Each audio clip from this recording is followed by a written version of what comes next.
A day in my life. Wow, gumaganon-ganon pa nga ni. Hindi, ayan. Naglinis ako ng bahay, nag-general cleaning ako. Kaya, ayan, inuna ko yung kwarto, tapos sa bintana muna tayo. Kasi nagtanggal tayo ng mga alikabok. Sobrang daming alikabok.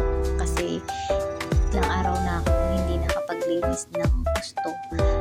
Ayan, pinunasan ko na rin yung mga pader kasi umakat na yung mga paa at kamay-kamay ng mga aking junakis dyan.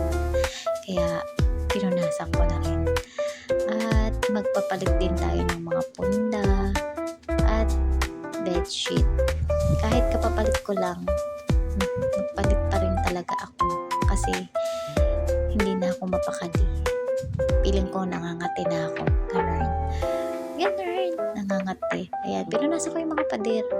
Tapos sinabay ko na rin yung pagpaplansya ng kortina. Ayan, ganyan tayo kasing mga nanay. Pagsasabay-sabayin natin yung mga gawain natin. Tapos pagkatapos natin, mababad trip tayo. Diba, ganun naman talaga tayong mga nanay. Ayan na nga, kinabit ko na rin yung kortina. Ayan, sa isa pang bintana. Ayan. At magpapalit na rin ako ng bedsheet pagkatapos ko dyan. Yun na nga, pinalitan ko na kasi sobrang, yes, bagong bili ko yan. Kaya kailangan kong maikabit agad, girl. Kumaganon pa nga ni.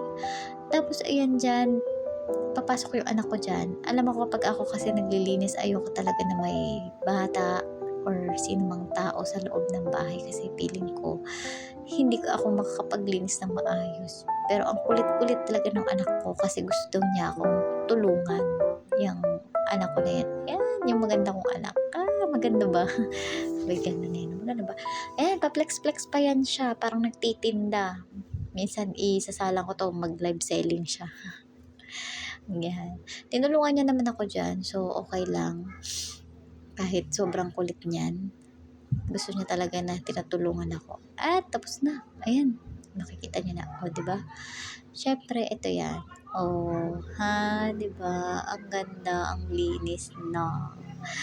Yan. Ang sarap patulog. Tapos pagkatapos niyan, sinunod ko naman dito sa kusina. Syempre, yung mga pinagkainan namin nung kagabi ay hindi namin nahugasan kaya ngayon ko lang mahuhugasan, girl.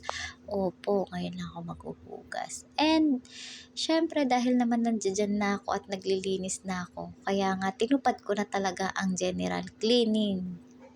Kaya lahat yan pinunasan ko, lahat yan inaayos ko. Ayan, ganyan. Halos isang buong araw akong naglilinis.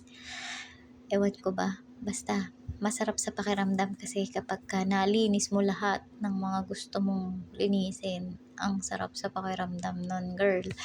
Kaya kung ako sa inyo, maglinis na rin kayo. Charot! Ayan. Syempre, pagkatapos niyan, pagod-pagod tayo at magbubunganga na tayo mamaya, magsisermon na tayo. Ay, hindi pala. Bukas pa pala tayo maninermon kasi bukas nandito sila lahat. At sila ay manggugulo na ng aking mga inayos. Charot, syempre magkakalat na yan sila. Ay, naku, nakakapagod kayong maglinis. Ayan, sa punto na to, patapos na ako dyan. Yung mga ginulo ko, inaayos ko na. Ayan, makikita nyo naman. Tapos ito na yan, makikita nyo yung mga inaayos ko. Ayan. Tapos, napasin ko wala kaming grocery. Kaya sabi ko sa partner ko, bumili na kami. Ayan. Ayan. O, diba? Ang linis na. Ang sarap pa yun sa pakiramdam na malinis yung bahay. Ayan. Yun lang. Goodbye.